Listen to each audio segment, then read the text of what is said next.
Meus amigos, muito boa noite a todos, ou bom dia para aqueles que estiverem vendo de manhã, ou boa tarde para aqueles que estiverem vendo durante a parte da tarde. O nosso canal Reflexões Espiritualistas. Estamos de volta aqui, mais uma semana, para apresentar para vocês mais um capítulo do livro Pensamento e Vida do Espírito Emmanuel pela psicografia de Francisco Cândido Xavier, mais conhecido como Chico Xavier, que vem nos trazer um capítulo muito interessante chamado Entendimento. É o que nós vamos entender na noite de hoje, no dia de hoje, sobre essa questão que está relacionada com o pensamento, como vocês vão poder observar aqui. Lembrando que nós temos um canal que se chama Reflexões Espiritualistas, que, como o próprio nome já diz, é para trazer reflexões sobre temas da espiritualidade, da doutrina espírita, da espiritualidade superior, do Evangelho de Jesus, e fazer com que esse tema possa ser visto e conhecido por mais pessoas, né? Sempre quando a gente tem alguma coisa de bom para nós, a gente sempre pensa em oferecer essa coisa de boa para outras pessoas também. Esse é o meu papel aqui, né? Lembrando que se gostarem aí do canal, do conteúdo, do vídeo, enfim, de todo o que nós estamos apresentando aqui, deixe o seu like, se inscrevam, compartilhe pelo WhatsApp com os amigos, né, ou pelo Facebook, ou indiquem, né, pelo YouTube, pelas redes sociais, para que o canal possa ganhar relevância e mais pessoas possam se inscrever, ativando também aquele sininho de notificação, porque assim sempre que sair um vídeo a pessoa vai receber esse vídeo, uma notificação de um vídeo novo, né? Bom, feita essa introdução rápida aí, vamos ao que interessa, vamos ao tema da noite de hoje, ou do dia de hoje. Entendimento. Vamos ver o que o Emmanuel nos reserva. Então ele diz o seguinte: o cultivador do campo não prescinde do arado com que sulcará o corpo da gleba. O estatuário recorrerá ao buril para aperfeiçoar o mármore, a ideia criadora que lhe inflama a cabeça. Aqui ele está falando claramente de um escultor, né? Primeiro é um cultivador que utiliza o arado para sulcar, para poder plantar. Primeiro ele necessita arar o campo. O escultor usa o buril, né, para aperfeiçoar o mármore, para que ele possa refletir aquela imagem, aquela ideia, aquela figura que mais tarde se tornará uma escultura, né? A criatura interessada na produção de reflexos mentais protetores de sua senda, do seu caminho, não dispensará o entendimento por alicerce do trabalho renovador. Então ele fez as duas comparações entre o cultivador e o escultor para dizer que a ferramenta que nós podemos utilizar para avançarmos na senda evolutiva é o entendimento, por alicerce do trabalho renovador. O que é alicerce? É a base, né, do trabalho renovador, que é um trabalho de renovação íntima de nós mesmos, como nós vamos ver daqui a pouco. Entendimento que simbolize fraternidade operante, simpatia que se converta em fulcro de força atrativa, exteriorizando-nos a melhor parte, para que a melhor parte dos outros se exteriorize ao nosso encontro. Então, não é qualquer entendimento, não é simplesmente um entendimento intelectual das coisas, tá certo? É um entendimento fraterno, como ele diz aqui, né? E operante, porque não adianta eu ter um entendimento, sou uma biblioteca ambulante, cheio de saber, e não divido com ninguém esse entendimento. Ele usa a palavra também simpatia, Simpatia, que se converta em fulcro de força atrativa. Porque vocês já perceberam quando a gente é simpático, as pessoas também são simpáticas com a gente? E o inverso também é verdadeiro? Então, exteriorize em nós, como ele diz, a melhor parte, para que a melhor parte dos outros se exteriorize ao nosso encontro. E simples assim. Se nós conseguimos ser simpáticos com alguém, essa pessoa naturalmente, pelas leis divinas, que nós vamos compreendendo pouco a pouco aí, né, a extensão delas até no campo científico, ela responde no mesmo grau vibratório, em geral, né, naturalmente, respondendo-nos também com igual simpatia. Tá certo? Bom, vamos lá. Todos somos compulsoriamente envolvidos na onda mental que emitimos de nós em regime de circuito natural. Categorizamos-nos bons ou maus conforme o uso de nossos sentimentos e pensamentos, que no fundo constituem cargas de energia eletromagnética, olha bem, cargas de energia eletromagnética, certo? Com as quais ferimos ou acalentamos, ajudamos ou prejudicamos, vitalizamos ou destruímos, e que voltam invariavelmente a nós mesmos, impregnados dos recursos felizes ou infelizes com que lhes marcamos a rota. Isso chama-se lei da ação e reação, certo? Na medida que nós agimos, receberemos de volta na mesma proporção.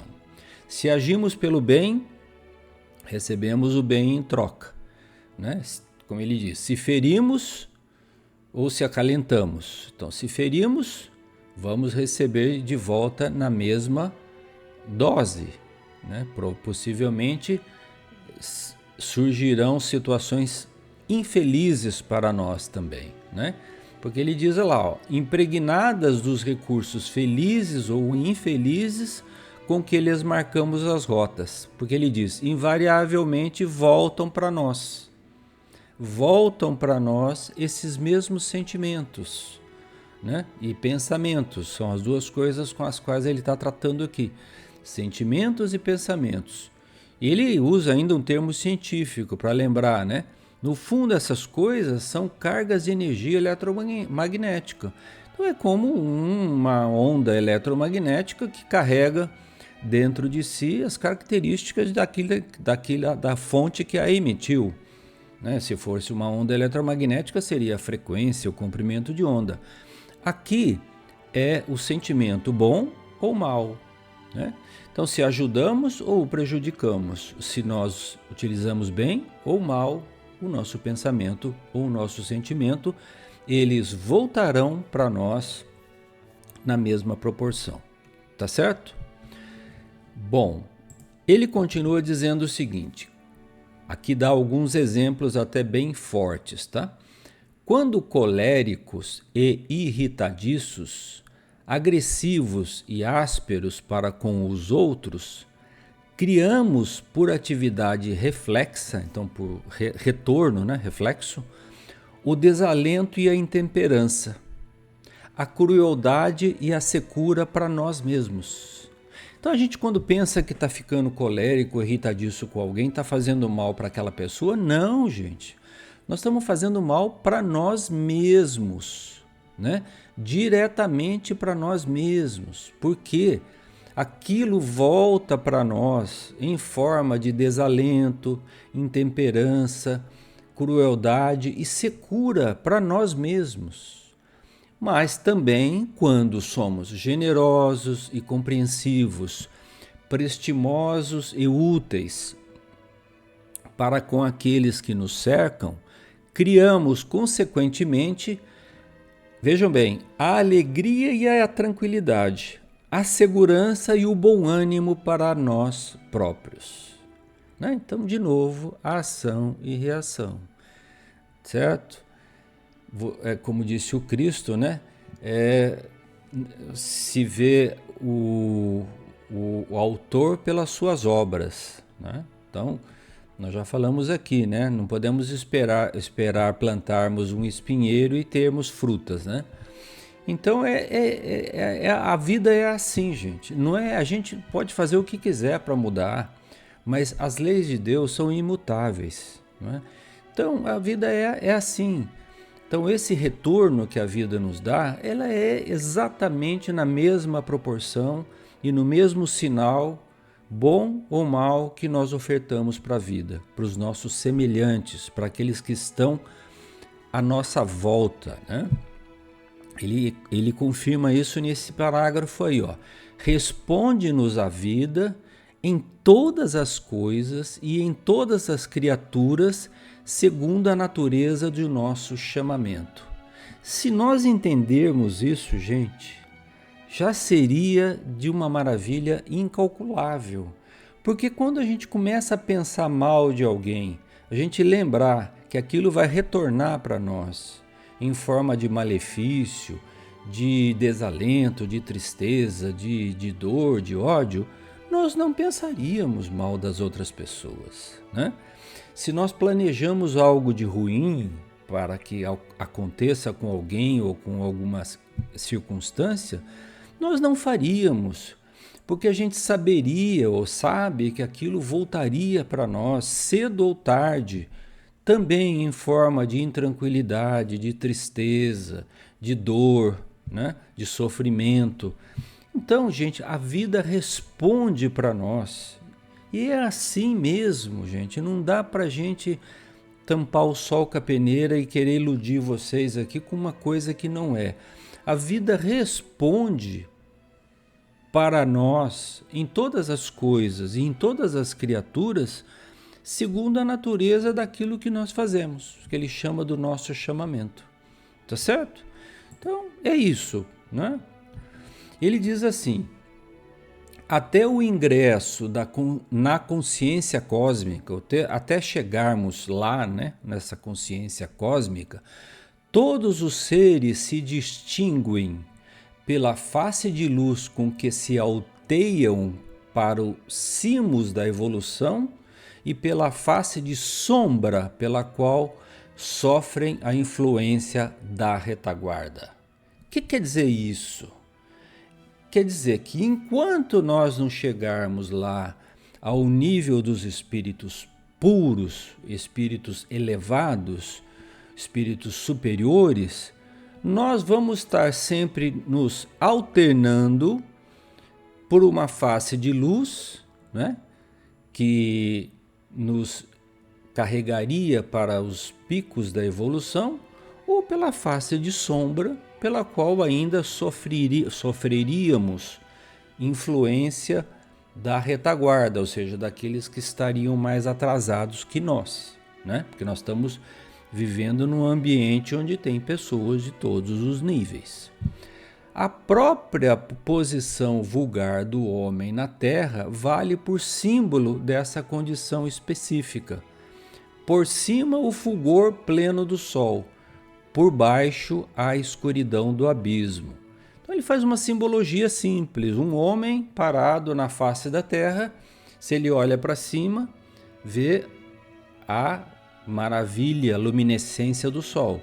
Se ele olha para os abismos, aquela face escura e negra abaixo dele. Então, isso existe na vida. E ele diz mais: todos recolhemos, olha bem, gente, isso aqui, todos recolhemos do Pai Celeste os estímulos ao futuro e todos padecemos os reflexos do passado a se nos projetarem sobre a nossa existência. Sobre a existência, claro que é a nossa existência. Então nós podemos estar instantaneamente com o nosso pensamento, com a nossa vontade, voltados para um estímulo de crescimento espiritual que o nosso Pai Celestial, Deus, nos manda a todo instante, ou arrastados, né, sobre os reflexos do passado que se nos projetam sobre a atual existência. Porque, como já dissemos aqui muitas vezes, mas não custa repetir, né? O passado passou, nós não podemos fazer mais nada sobre ele. Mas o futuro nós estamos construindo hoje. Então, hoje é a nossa possibilidade de fazer um futuro melhor. O que passou, passou. Não adianta a gente ficar se lamentando também. Tem que reconhecer, claro, os erros que nós cometemos para tentar melhorar, para não errar de novo, tá certo? Mas o importante é a gente olhar para frente, não olhar para trás, tá certo? E procurar construir um futuro melhor para nós mesmos, né? Lembrando, sempre lembrando, que nós somos os artífices e responsáveis pela nossa própria evolução. Ninguém mais, ninguém mais. Nem nossos amigos espirituais superiores, se estivessem aqui do meu lado, Emmanuel, Bezerra de Menezes, eles podem me incentivar, mas a decisão final de me melhorar ou não é minha. Se fosse assim, o Cristo, que é o amor supremo, nos converteria a todos ao bem instantaneamente. Deus nos teria criado bons desde o início. É porque Ele nos deu o livre-arbítrio para a gente poder decidir entre o bem e o mal, entre esse caminho e aquele, tá certo? Mas os artífices, aqueles que vão construir o nosso futuro, não tem outra pessoa a não ser nós mesmos, tá bom? Então não nos iludamos com isso aí.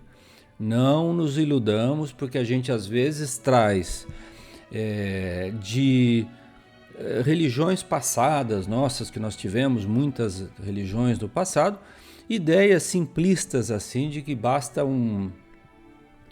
uma confissão para um padre ou um pastor e pronto, nossos pecados estariam apagados. Não, não é assim, né, gente? A gente tem que reconstruir as coisas que nós erramos e fazer um futuro melhor, né? Então ele, olha, exatamente isso que ele ia falar, tá vendo? Desatando assim as algemas do mal que nós mesmos forjamos. Olha bem, eu estava falando disso. Em detrimento de nossas almas. Há que buscar o bem, senti-lo, mentalizá-lo e plasmá-lo com todos os potenciais de realização ao nosso alcance. Para começar, precisaremos separar o criminoso da criminalidade, como o lavrador que estabelece diferença entre o verme e a plantação, para abolir o domínio do primeiro e enriquecer a utilidade da segunda. O lavrador, obviamente, não mata a plantação para matar o verme. Ele procura separar o verme da plantação, tá certo? É a mesma coisa o criminoso da criminalidade. Se vocês olharem com atenção no Evangelho, o Cristo sempre tratou as pessoas que erram, que erraram, que cometeram erros, como irmãos, porque ele sabia separar o ser humano que estava ali do erro que ele havia cometido. E ele sabia que estimulando aquela criatura para o bem, ele não cometeria. Tanto que ele dizia muito para muitas pessoas, né? Tua fé te salvou, ou você está curado, mas não peques mais para que não te volte a acontecer o pior. Ele alertava as pessoas, tá certo que ele curava, né?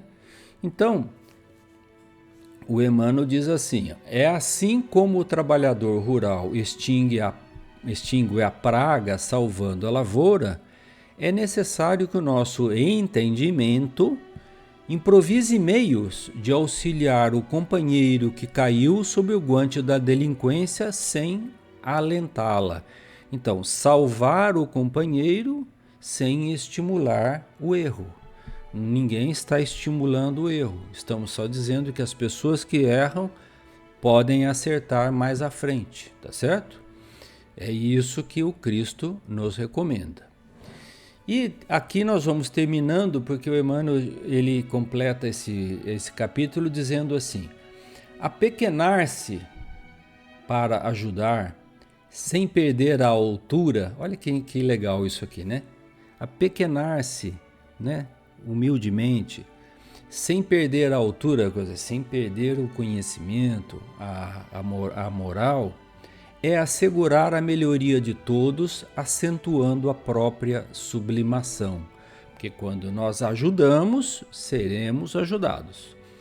Entretanto, olha bem, só o culto infatigável do entendimento pode garantir-nos o equilíbrio indispensável no serviço do autoburilamento, em que devemos empenhar os nossos melhores sonhos, de vez que apenas o amor puro é capaz de criar em nossa mente a energia da luz divina a expandir-se de nós em reflexos de protetora renovação.